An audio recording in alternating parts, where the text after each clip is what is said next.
It was always really my wish, a little bit my dream also, my wish, to try to show the people that good music is not difficult to understand.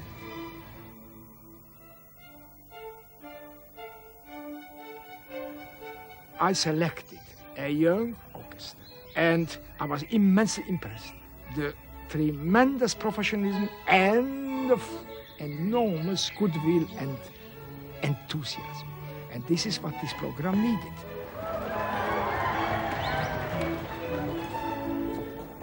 Action, Dudley. Well, we're doing a program on the orchestra.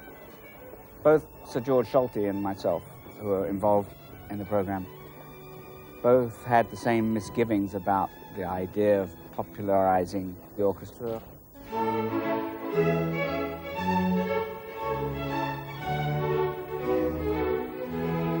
I think that it's a wonderful introduction to people who may not have given music too much of an ear for.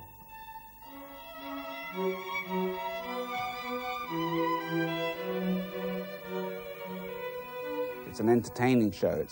It's done in a way to make music more more palatable, more digestible.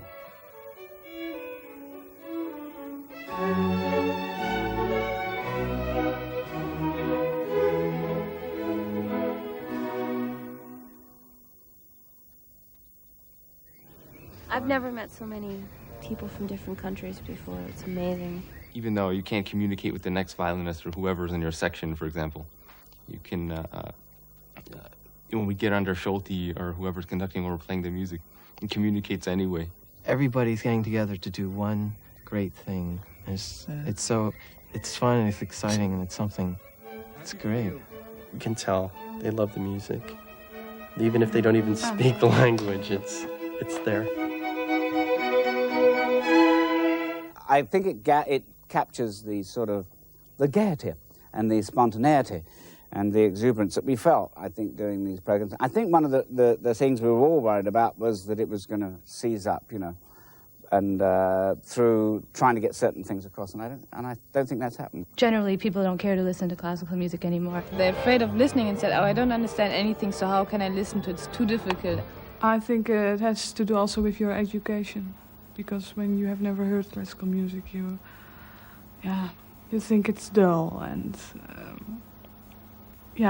and the people are dull also. I mean, it's the prejudice about classical music. It's almost a question of, well, how the hell do we get people to listen to orchestral music before the orchestra suddenly ups and dies, And this may be a way. Good music is very easy to understand, providing you set your mind to it. And you say, I have a little patience now. I will sit down, I am open, and I listen the marvels of the human civilization. Because that's what it is. Listening a piece of Bach or Mozart or Haydn or whatever. We have Brahms, we have Wagner, we have Mahler, we have everything. Listen to that. Certainly, hopefully, that's what I hope. Certainly, you will say, this is not even so boring. This is not boring, this is quite interesting.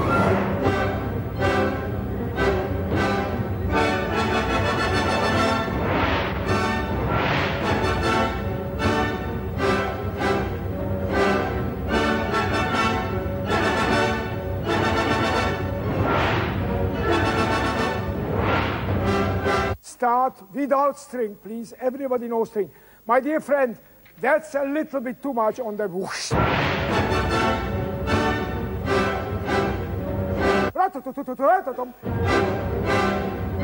Sehr gut.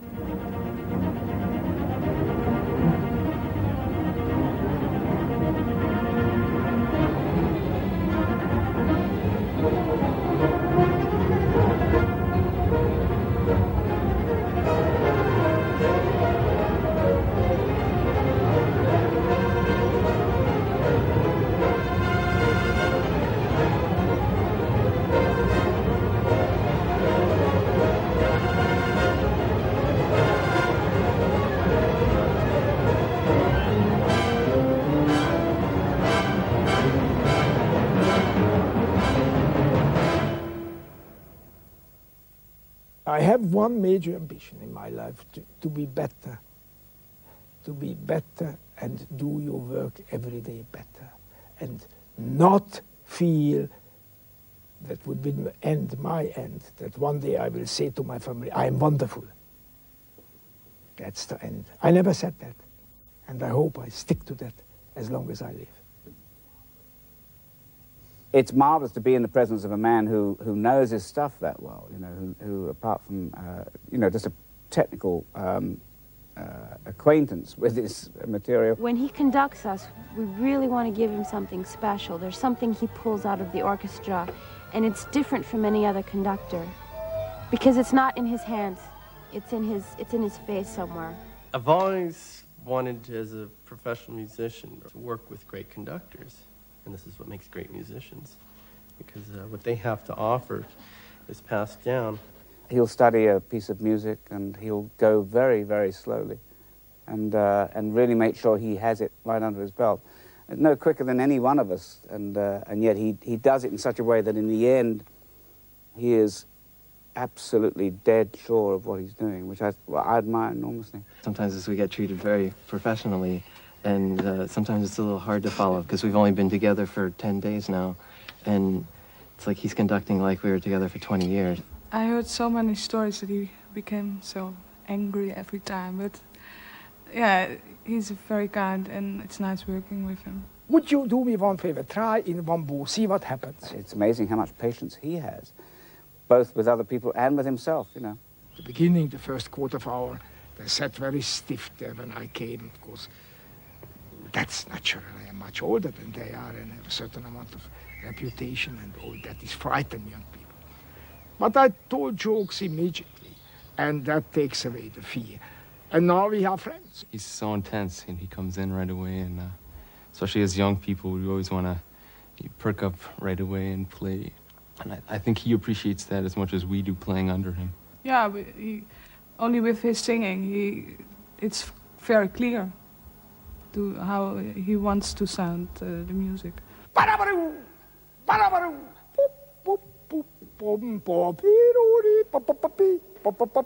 Orchestra this size and everybody the same age group.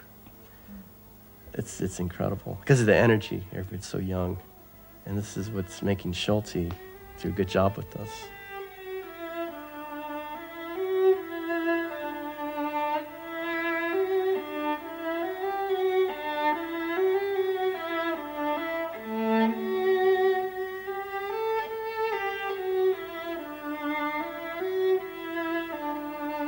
Working with this young orchestra is one of my greatest joy was in the last year. It was marvelous. It is really marvelous. And the improvement which we did day by day, started a new piece, new for them, which they never did. Morning and with evening had a product which was ready, and we played to the cameras. It was wonderful. The progress is most wonderful. I'm very pleased. Okay, now let's go. 1.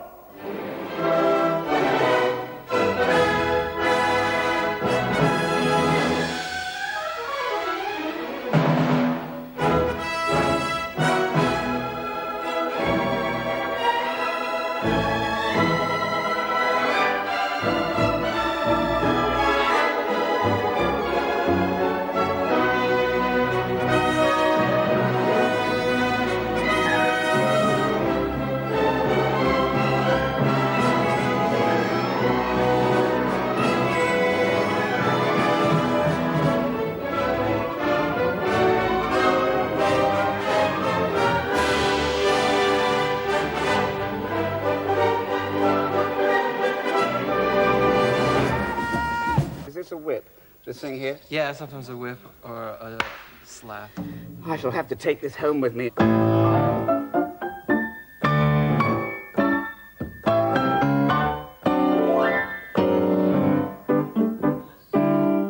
All right. So you do this? Yes. And this is for this, and this is for this Oh, finger? God, I'll never learn. Where's my partner? Went back to Los Angeles. Takes hours of, normally, well, it's about 3 or 4 hours we have to do this. We have to get up about usually. 4 in the morning, start the makeup.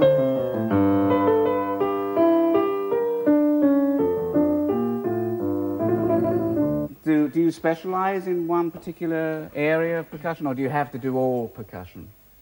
Answer me! I'm fine. It's just a late day. When it fades, I should do. So I shouldn't walk until it fades. And then as you walk, you start. I don't know if I can remember that technique.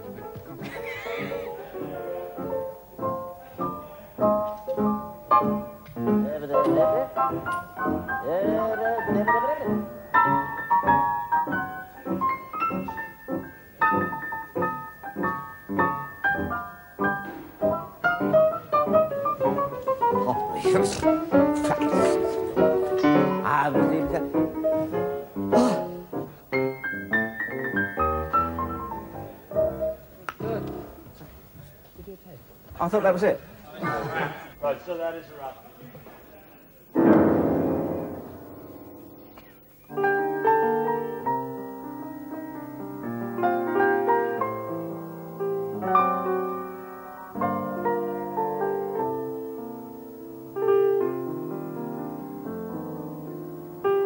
I think there's a great deal of difference between playing as an actor and playing as a musician. I've made my career as a performer, so people want to see me fall off a chair or something.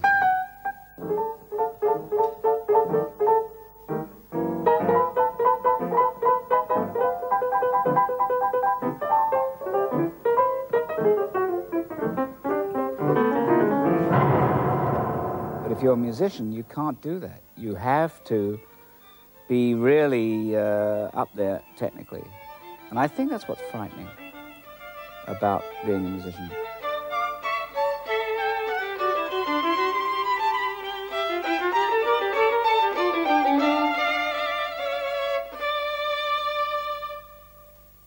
I'm really glad that Dudley Moore is getting himself involved in something like this.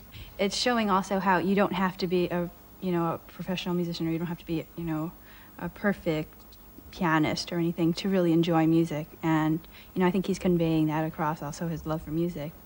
I think for me to be accepted as a musician, gosh, I don't know. I think probably people would have a difficult time accepting me as a serious musician. But then again, that may be because I've always had a problem with it. It's not something that I've lived with very easily. The fact that I love music and that that it affects me very deeply, but there is the problem of being accepted, I think.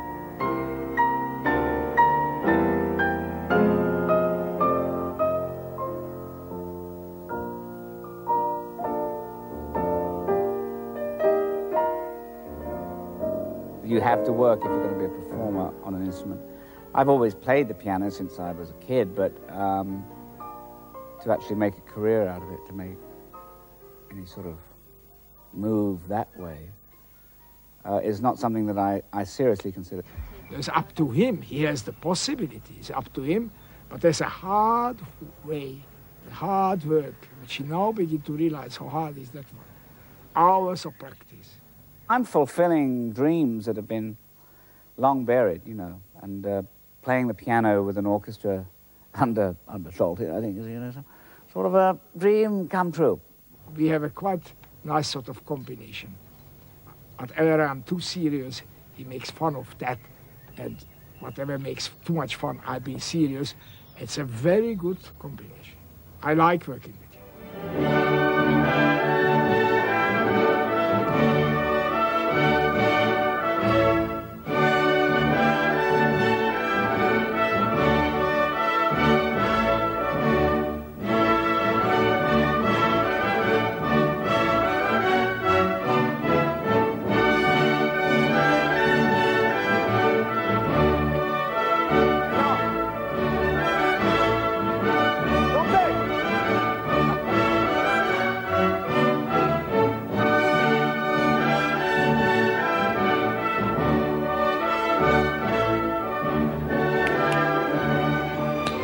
When I was younger, I suppose I had more ambition to do revue. I really wanted to do revue and cabaret, and I wanted to do film. I never thought I would ever do film, as a matter of fact, And I never thought that I would be sort of this strange sort of romantic lead. Really strange. All right, I admit it. My first Hollywood film was in 1979. What was that? That was Foul Play. Foul Foul Play. Play. And then it came the 10 after Then 10 after that. And then it came the Arthur. Arthur. Yes. So there are 3 major films. Yeah, yeah. I met Dudley about 4 or 5 months ago in London the first time. I'm a great admirer of him. Long time. I saw all his films. Who knows why 10 and Arthur worked? I think it's because people wanted to see a small English person go through that stuff. And before that, I saw him in Broadway, played with Peter Cook. They had a 2-man evening, which was absolutely marvelous, hilariously funny. Peter Cook and Dudley Moore. Well, I'll always be fond of Peter. We had some great times together. And who knows, we might do it all again. I'd love to get all the people from Beyond the Fringe together and do, when we're all about 60 odd, you know, which is not long now, I'd like to do a sort of a farewell performance or a hello performance at Beyond the Fringe. I've seen him play, you know, on like the Carson Show and things like that, and where he does like comedy acts. But this is a little different. I really don't know how he is classically. I think he's really good-natured, and he goes with it. I think that Solti likes that too. If I am being me, I feel very exposed. I feel that's why I was in comedy, where you're constantly deflecting reality with humor, you know, and fairly vindictive humor sometimes. But if you're being yourself and you're playing the music of somebody else that you love and cherish, it's very difficult to.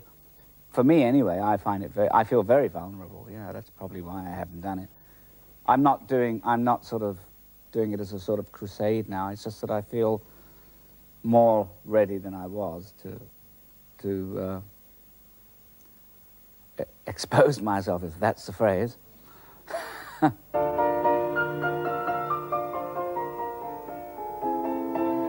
I think I am very hard on myself, but I don't know how else to be. I mean, I think it's because I have so little confidence in what I do to a large extent that I very nervously proffer what I have to other people. But when it comes down to the nitty-gritty and you're asked to play, it's really rather frightening.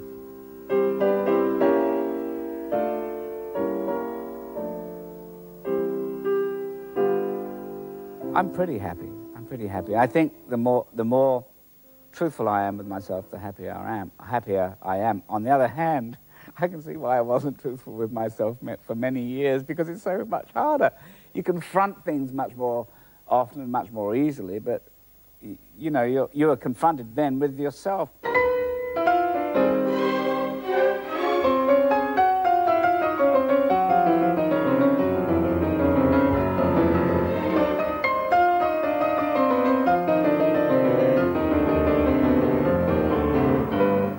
My philosophy of life, I don't know.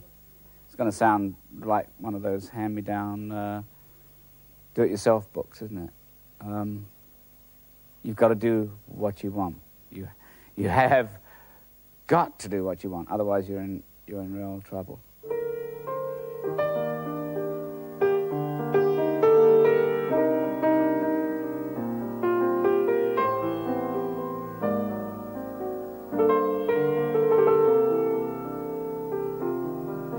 Somebody said, yes, your epitaph will read something like lots of promise, you know, lots of promise, but didn't quite do it.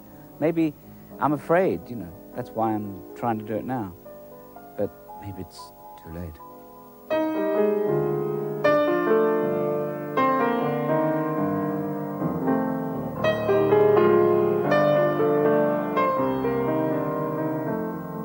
It's like me talking about writing operas years ago. Yes, I'd like to write an opera.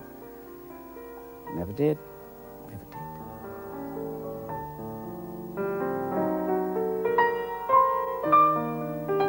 Dudley Moore. I can't even say the words, but I like the name.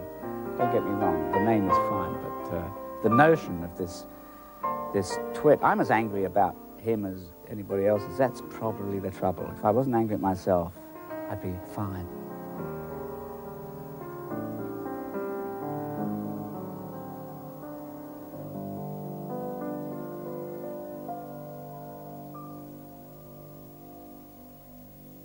There, I've cured myself all on the program.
Why do you live?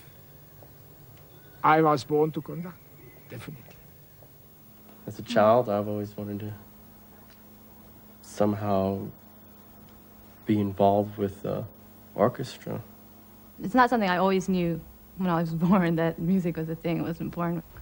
I'm not really sure what I want to do, but just really to make an impact on the people's lives around me, and if that be through music or through something else, you know, whatever is fine. But I really think that even if I don't do music, that it'll always be a part of my life. It's like passion. I can't get rid of it, you know?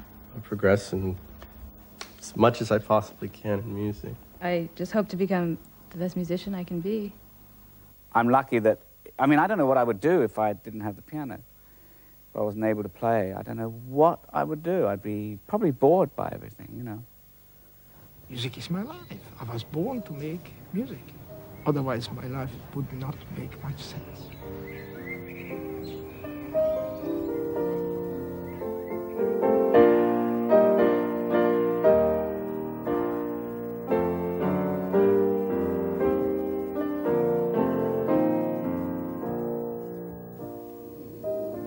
No, I'm fine, I'm fine.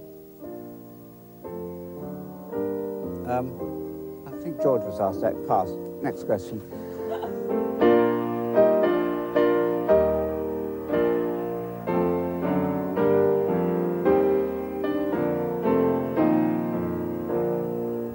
No, I'm not pleased with my role. I'm having Kirk Douglas dub in most of my stuff.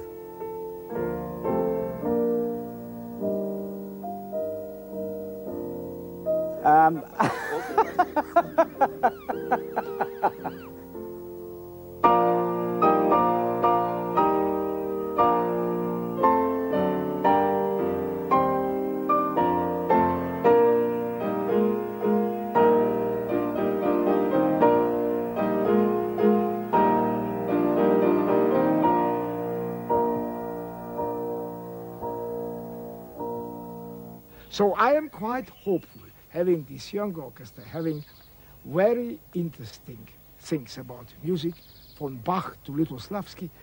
I hope you won't switch off so quickly. And I think you'll be patient, because you will be rewarded. I am certain you will be rewarded. Nothing is more beautiful as a good piece of music.